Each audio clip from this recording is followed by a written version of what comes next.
존경하는 국민 여러분, 코로나19는 국민의 생명 위협은 물론 생계 위협도 가져와 지금 온 국민이 바이러스 방역과 경제 방역을 위하여 분투하고 있는 상황입니다. 어려운 상황 속에서도 이를 위해 적극 동참해 주시고 힘 모아 주시는 국민께 머리 숙여 감사의 말씀을 드립니다. 오늘 최근 부동산 시장 동향 및 우려와 관련하여 정부가 마련한 주택시장 안정 보완 대책에 대하여 자세히 설명드리고자 합니다. 주거는 개개인의 삶의 질을 결정하는 가장 큰 요인 중에 하나이고, 동시에 주거 안정은 경제정책 운영에도 중요한 키를 쥐고 있습니다. 땀 흘려 모은 소득으로 언젠가 내 집을 마련할 수 있다는 기대감이 근로의욕을 좌우하기 때문입니다. 때문에 정부로서는 서민 주거 안정을 지키는 데 있어서 한치의 양보도 할 수 없습니다. 정부는 지난 6월 17일 갭투자, 법인거래 등 시장 과열 요인에 대응하여 주택시장 안정을 위한 관리 방안을 발표한 바 있습니다. 다만 대책 발표 이후에도 6일직 대책에서 발표한 조치들이 아직 시행되지 않은 틈을 활용한 투기와 유동성의 유입, 그리고 주택시장의 과열 조짐에서 촉발된 추경 매수 등으로 주택시장 불안 우려가 가시지 않아 송구스럽습니다. 규제 지역으로 지정됨에 따라 대출 등이 제한되어 내 집 마련에 어려움을 호소하는 목소리도 있었습니다. 한편 앞으로 내 집을 마련하는 것이 더욱 어려워지는 것이 아닌가 하는 20대, 30대들의 간절한 고민에도 공감하지 않을 수 없었습니다. 이에 정부는 다양한 의견을 경청하여 관계부처와 합동으로 보완 대책을 마련하였으며 오늘 이 자리를 통하여 그 결과를 말씀드리고자 합니다. 그간 정부는 초지일관으로 서민 주거 안정을 최우선 목표로 하여 실수요자에 대한 보호, 투기소에 대한 근절, 맞춤형 대책의 3대 기조를 확실하게 견지하여 왔습니다. 이번 대책에서도 이와 같은 원칙 하에서 다음 4가지 방안에 중점을 두었습니다. 첫째, 청년과 서민 실수요자의 보금자리 마련에 드는 부담을 경감시켜 드리겠습니다. 둘째, 서울 권역의 주택 공급 부족에 대한 시장의 우려를 불식시키기 위한 공급 확대 방안을 적극 검토해 나가겠습니다. 셋째, 다주택자와 단기 보유자 대상으로 부동산 세제를 강화해 나가겠습니다. 마지막으로 넷째, 다주택자 등의 절세 수단으로 활용되어 온 임대등록제도는 대폭 개편해 나가겠습니다. 이제 주택시장 안정 보완 대책의 주요 내용에 대해서 말씀드리겠습니다. 먼저 첫째, 청년층 주거 지원 및 서민 실소유자 부담 경감입니다. 우선 생애 최초 주택 마련의 기회를 대폭 확대해 나가겠습니다. 국민주택의 생애 최초 특별 공급 물량을 20%에서 25%로 확대하고, 민원주택에도 처음으로 생애 최초 특별 공급을 신설하고 그 물량 비중을 7%에서 14%로 하여 공급하겠습니다. 또한 보다 많은 신혼부부에게 특별 공급의 신청 기회가 돌아가도록 소득 기준을 완화하여 3인 가구 맞벌이 기준으로 서울 신혼부부 약 65%에서 75%가 신청이 가능하도록 하겠습니다. 또한 현재 신혼부부에 대해서만 허용하는 생애 최초 주택에 대한 취득세 감면 혜택도 생애 최초로 3 내지 4억 원 이하의 주택을 구입하는 모두에게 확대 적용하도록 하겠습니다. 아울러 주택담보대출 LTV를 10%포인트 추가로 받을 수 있는 서민 실수요자의 소득기준 문턱을 조정대상 지역, 투기과열지구 부부합산 연소득 6천만 원에서 7천만 원 이하에서 8천만 원 이하로 낮추어 보다 많은 분들이 주택담보대출을 추가 지원의 혜택을 받을 수 있도록 해나가겠습니다. 또 분양을 받았거나 규제지역으로 새로 지정 변경됨에 따라 대출이 줄어들어 곤란에 놓인 무주택자와 처분을 약속한 1주택자 분들의 경우 당초 계획대로 자금을 조달하여 입주하실 수 있도록 규제지역에 지정 변경 전의 대출 규제를 잔금 대출 등에 적용하는 경과 규정을 마련하였습니다. 마지막으로 전월세 자금 지원도 강화하겠습니다. 아직 내 집을 마련하지 못한 분들께서도 주거비 부담을 덜 수 있도록 전세 대출 금리를 0.3%포인트, 월세 대출 금리는 0.5%포인트 인하하겠습니다. 특히 청년층이 안정되게 전세에 거주하면서 내 집 마련을 위한 목돈을 쌓아갈 수 있도록 청년 대상 전세대출 한도도 5천만 원에서 7천만 원까지 확대하여 지원하겠습니다. 두 번째, 근본적인 주택 공급 방안 마련 계획입니다. 기존 수도권 주택 공급 계획에 더하여 주택 공급을 획기적으로 늘릴 수 있는 방안을 마련해 나가도록 하겠습니다. 주택 공급 문제는 당장 되는 것은 아닙니다. 그러나 속도 내겠습니다. 관계부처 장관과 지자체가 함께 참여하는 주택 공급 확대 TF를 경제부총리 주재하에 구성하여 도심의 고밀개발 추진, 3기 신도시 용적률에 대한 상향 조정, 기관 이전 부지에 대한 활용 검토, 그리고 공공관리형 재건축, 재개발 사업의 촉진, 그리고 도심 내 공실 활용 등 다양한 대안들을 놓고 주택 공급의 활로를 적극적으로 모색해 나갈 계획입니다. 조속히 구체적인 공급 방안을 마련하여 정기적으로 그 추진 상황을 국민들께 보고드리도록 하겠습니다. 다음 세 번째, 다주택자 및 단기 거래에 대한 부동산 세제 강화입니다. 다주택자와 단기 차익을 노리는 투기성 거래에 대해서는 더 단호히 대응해 취득, 보유 및 양도 모든 단계에서 세부담을 크게 강화하겠습니다. 먼저 취득 단계의 과세 강화입니다. 다주택자와 법인 대상으로는 주택에 대한 취득세율을 최대 12%까지 과감하게 상향 조정하겠습니다. 이어 보유 단계의 과세 강화입니다. 3주택 이상 다주택자와 조정 대상 지역 내 2주택자 대상으로는 종부세 중과 최고세율을 12, 16 대책에 추가하여 6%로 상향하는 등 대폭 인상하겠습니다. 즉 현재 과표 기준에 따라 0.6%에서 3.2% 수준입니다만 이를 1.2%에서 6%로 상향 조정하겠습니다. 지금 종부세를 납부하는 인원은 전체 인구의 1%입니다. 이 중에서도 특히 이번 종부세의 중과세율 인상에 적용을 받는 인원은 이보다도 더 적은 0.4% 수준입니다. 다시 말해서 전체 인구의 99%는 종부세를 납부하는 대상이 아니라는 점을 다시 한번 말씀을 드립니다. 이처럼 거주하지 않으면서 다주택을 보유하는 사례는 적지만 이로 인하여 생겨나는 사회적 비용은 매우 큰 점을 고려하여 정부로서는 다주택 보유 부담을 가중하지 않을 수가 없었습니다. 이에 다주택자의 주택 보유 부담을 대폭 강화하되 종부세율의 중과세율 인상으로 증가되는 수입은 서민 주거복지 재원 등으로 활용해 나가도록 하겠습니다. 이와 함께 부동산 신탁을 통한 종합부동산세 과세 회피는 차제에 확실히 차단하도록 제도 개선을 추진하겠습니다. 마지막으로 취득과 보유 단계에 이어 양도 단계 과세 강화입니다.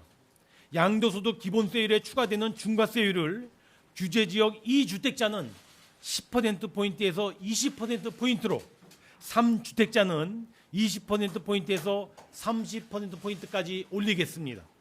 단기 차익을 향유하려는 2년 미만의 단기 보유 주택 거래에 대해서는 양도소득세율을 12, 16 대책보다도 더 상향 조정하였습니다. 즉 1년 미만의 보유의 경우 40%에서 70%로 2년 미만의 보유는 기본세율에서 60%까지 부과하도록 하겠습니다.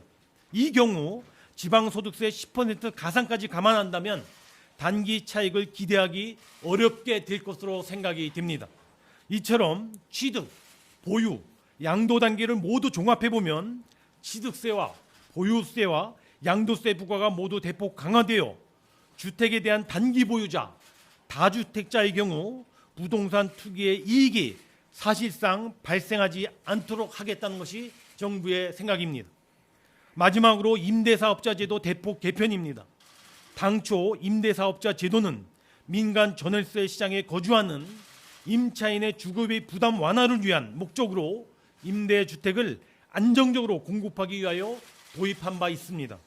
하지만 임대사업자 제도가 일부 부동산 투기 활용 등 주택시장의 안정을 저해하는 수단으로 악용되고 있다는 지적도 일부 있어 왔습니다. 이에 4년 등록임대 사업자 및 8년 아파트 등록임대 사업자 제도를 폐지하여 각 사업자의 의무 임대 기간이 종료되는 대로 임대 사업자로서의 지위를 자동 말소할 계획입니다. 이는 임대차 3법에 대한 국회 차원의 입법이 추진되고 있는 점을 감안 관련 제도 간의 정합성을 높일 필요도 함께 고려하였습니다. 또한 기존 임대사업자의 의무이행 실태조사를 통하여 의무를 위반한 임대사업자의 대상으로는 기존에 안내된 대로 과태료 부과, 세제 혜택의 환수 등의 조치를 적극 취해 나갈 계획입니다. 다만 이 의무 임대 기간이 도하하기 전에 매각할 수 있도록 경과 규정을 두어 경과 기간을 설정하여 선의의 피해자가 발생하지 않도록 관리해 나갈 계획입니다. 아울러 이미 언급한 임대차 3법에 대하여 국회 차원의 입법 조치가 추진되고 있는 만큼 입법이 완료 시에 정부로서는 전월세 가격의 DB 구축, 분쟁 조정위원회 기능의 강화 등 그 후속 조치를 취해 나갈 것입니다. 존경하는 국민 여러분, 최근 부동산 시장의 동향과 정책에 대한 여러 지적에 대해 송구스럽다는 말씀을 재차 드립니다. 최근의 주택가격 상승의 원인에 대하여 풍부한 유동성, 임대사업을 완료한 다주택 소유, 갭투자 등 다양한 분석이 있고 그에 따른 해결책도 모두 다를 것입니다. 다양한 이해관계자의 이해를 모두 충족시킬 수 있는 만능 정책은 없지만 그러나 가능한 한 많은 다수 국민들에게 신뢰를 줄 수 있는 정책을 만들기 위하여 정부는 최선을 다해야 한다고 생각합니다. 이 자리에 서 있는 우리 경제팀은 그 어떤 정책보다도 주택시장의 불로소득을 차단하고 청년층의 주거사다리를 복원하며 궁극적으로는 부동산 시장의 안정을 도모하는 데 전력 투구해 나가겠습니다. 부동산 정책이 국민을 위한 최우선의 민생 정책 중에 하나라는 점을 다시 한번 강조하여 말씀드리며 국민의 신뢰 속에 국민 주거 안정이 확실하게 정착되도록 지속적인 정책적인 노력을 기울여 나가도록 하겠습니다. 감사합니다.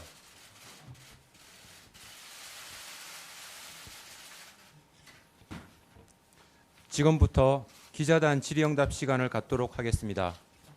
질문하실 기자분은 손을 들어주시고 제가 지목해드리면 소속과 이름을 말씀해 주신 후 질문해 주시기 바랍니다. 예, 안녕하세요. 연합뉴스 김다혜입니다. 먼저 부총리님께 질문 드립니다. 근본 종부세율 인상에 따른 세 부담은 어떻게 되는지 하고요. 종부세율 인상과 동시에 양도세도 대폭 상향 조정했는데 정책이 상충되는 것은 아닌지 질문 드립니다. 마지막으로 국토부 장관께 질문 드리는데요. 여당에서 임대차 3법을 적극 추진하고 계신 걸로 아는데 임대차 3법이 도입되면 임대차 시장에 혼란이 예상된다는 시각도 있습니다. 이에 대해서 정부 대응 방안이 뭔지 문의드립니다. 예, 앞서 질문 주신 두 가지 종부세율 인상에 따른 세부담 효과를 질문 주셨습니다. 아까 발표드린 대로 종부세율이 많이 인상이 됐습니다. 제가 구간별로 여러 가지가 있기 때문에 다 말씀드릴 수는 없는데요. 다주택자로서 시가 30억 원인 경우를 사례로 든다면 종부세가 약 3,800만 원 정도, 시가 50억 원이면 한 1억 이상으로서 전년에 비해서 약 2배를 약간 넘는 수준의 인상이 되겠습니다. 두 번째, 종부세율 인상과 동시에 양도세를 인상함으로써 좀 상충성이 있는 것이 아니냐는 지적이 있었습니다. 물론 종부세라고 하는 보유세를 올리면서 양도세라는 거래세를 함께 올리는 것에 대해서 그런 지적이 있을 수 있겠습니다. 정부로서는 이번에 종부세율을 인상하면서 투기적 수요를 근본적으로 차단하기 위해서 양도세도 올리지 않을 수가 없었습니다. 다만 지적의 말씀처럼 양도세가 인상이 있을 경우에 주택에 대한 매물 잠김의 부작용이 정부도 고민을 했습니다. 그래서 이번에 1년 정도의 유예 기간을 설정을 했습니다. 양도세에 관한 적용은 내년 6월 1일부터 양도하는 주택분부터 적용하게 될 것입니다.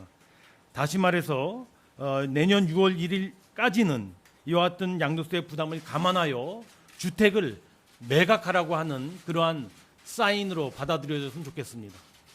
세 번째 질문 우리 국토부 장관님 답변 주시겠습니다. 네, 임대차 3법에 대해서 질문해 주셨습니다. 임대차 3법은 그 계약갱신 청구권제, 전월세 상한제 등 임대차 3법은 우리 정부의 국정 과제로서 서민들의 주거 안정, 임차인들의 주거 안정을 위해서 꼭 필요한 제도라는 생각을 가지고 있습니다. 그래서 현재 이 법안들이 국회에 발의되어 있는데요. 주무부처인 법무부하고 공조해서 법안이 잘 통과되어서 원활한 제도가 도입될 수 있도록 함께 지혜를 모으도록 하겠습니다. 그리고 임대차 3법의 개정을 앞두고 시장에서 미리 그 세를 올린다든가 하는 이런 불안한 요인들이 있다, 이런 지적들이 있습니다. 이 문제에 대해서는 제도가 도입될 때에 임차인들이 피해를 보지 않도록 전월세 가격이 급등하지 않도록 관리하는 것이 매우 중요하다고 생각을 합니다. 18년도에 상가 건물 임대차 보호법을 개정할 당시에 기존 계약과 갱신 계약에도 계약갱신 청구권을 적용하도록 한 예가 있습니다. 이런 것들이 이번에도 반영이 된다라고 한다면은 현재 세입자들의 부담을 줄이는 데 도움이 되지 않을까 생각합니다. 네, 다음 질문 받겠습니다.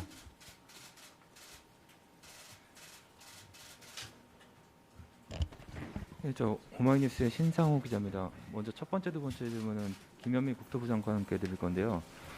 일단 공급 대책이 나왔는데 이게 획기적으로 저렴한 주택 공급이 아니면 의미가 없다고 저는 생각을 합니다. 이제 공공재개발 같은 경우에는 최근에도 발표를 했는데 분양가 상한제를 면제해주거나 하는 이런 주택 가격을 상향시키는 이런 형태로 공급이 될 건데, 이렇게 될 경우에는 정부 차원에서 공급하는 주택이 오히려 집값 상승세를 더 부추기는 이런 효과로 나타날 수가 있고요.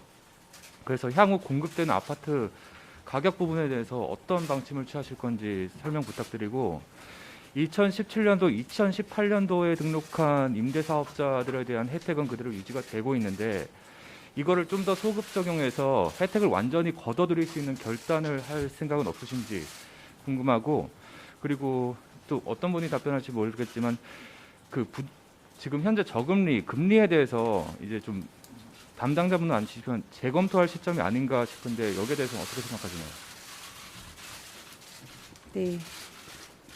공공 재건축은 저희가 지난 5월 달에 그 공공 재개발에 대해서 발표한 적이 있습니다. 그것처럼 민간이 하기에 어렵거나 사업이 진척이 안 나는 사업에 공공이 함께 총괄 관리자로 참여해서 사업을 신속하고 투명하게 할 수 있도록 하고 재정적인 지원 같은 것들을 하겠다는 겁니다. 이것도 재건축에도 적용을 해볼 계획인데, 이것은 이제 지자체하고 함께 주민들과 협의 과정이 중요하다고 보고요.